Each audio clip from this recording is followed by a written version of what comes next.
Bismillahirrahmanirrahim. Cicak termasuk jenis binatang reptil kecil yang pandai merayap.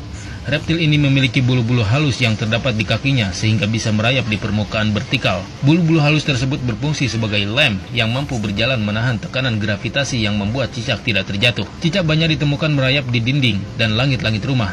Terkadang dia turun ke meja makan dan masuk ke wadah makanan.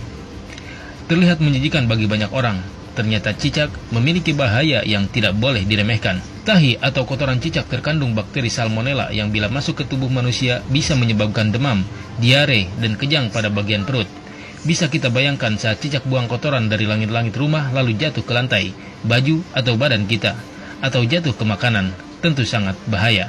Di situs Dokter Sehat dijelaskan salah satu jenis bakteri yang ditemui di dalam tubuh cicak adalah Escherichia coli atau E. coli. Bakteri E. coli dikenal luas sebagai salah satu penyebab utama sakit perut atau gangguan pencernaan lainnya. Karena alasan inilah, ada baiknya kita memastikan bahwa lauk atau makanan yang akan kita konsumsi ditutup dengan tudung saji dengan rapat sehingga tidak akan mudah dimasuki oleh cicak.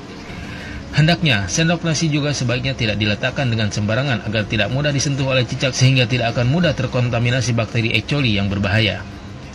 Sejumlah ulama menerangkan bahwa cicak memiliki racun cukup berbahaya, lebih-lebih jika dia menjelati makanan dan minuman, lalu memuntahkan racunnya padanya. Maka cicak disifati sebagai hewan perusak makanan dan menimbulkan bahaya.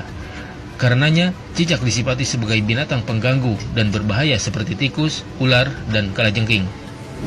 Cicak masuk pada ujian madarat di samping ujian keimanan. Ya, ada madarat. Bukankah ketika cicak datang menandakan bahwa banyak kotoran yang ada di situ? Ada bakteri E. coli yang dia bawa. Ada kotoran-kotoran yang ada di sekitarnya. Yang dimakannya pun yang kotor juga. Apa makanan cicak? Nyamuk. Nyamuk. Jadi ini menandakan bahwa ketika cicak hadir itu dia diciptakan oleh Allah, bukan diciptakan untuk dibunuh. Diciptakan untuk menandakan ada madarat di sekitaran itu dengan kotoran-kotoran. Makanya diciptakan oleh Allah untuk menunjukkan dia ada yang kotor, ada yang gak bagus, termasuk dirinya sendiri. Maka Nabi menyampaikan, riwayat Sa'ad bin Abi Waqqas, ya, anan Nabi sallallahu alaihi wasallam, bahwa Nabi sallallahu alaihi wasallam amara qatlal waza', memerintahkan untuk membunuh cicak, dan ada pahala di situ. Bunuhnya cicak itu seperti kita membunuh nyamuk untuk menunjukkan ada kotoran-kotoran di situ yang hikmahnya harus kita jauhkan.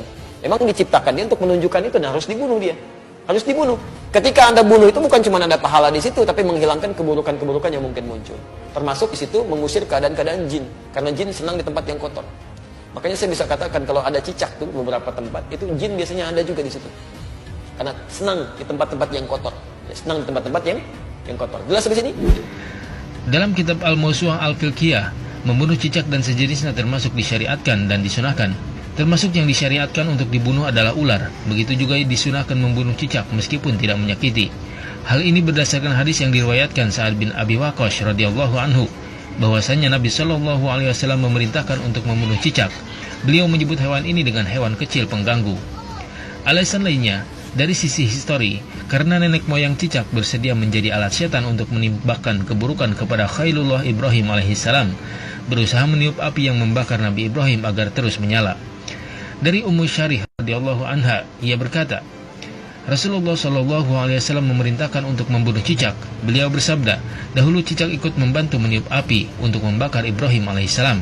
Hadis riwayat Al-Bukhari nomor 3359. Wasamma bi fuwaisiqa, dan Nabi menyebutnya dengan hewan fasik kecil. Hewan fasik kecil.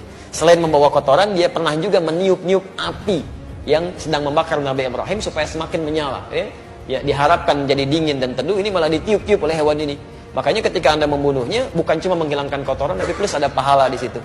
Pahalanya di situ dengan sekali pukul ada 100 kebaikan, ya kan? Berdasarkan hadis riwayat Al-Bukhari dari Ummu Syuraik, nomor hadis 3359. Dan terbunuhnya cicak itu menghadirkan bagusnya kebaikan-kebaikan dengan menghilangkan kotoran yang ada di dalamnya.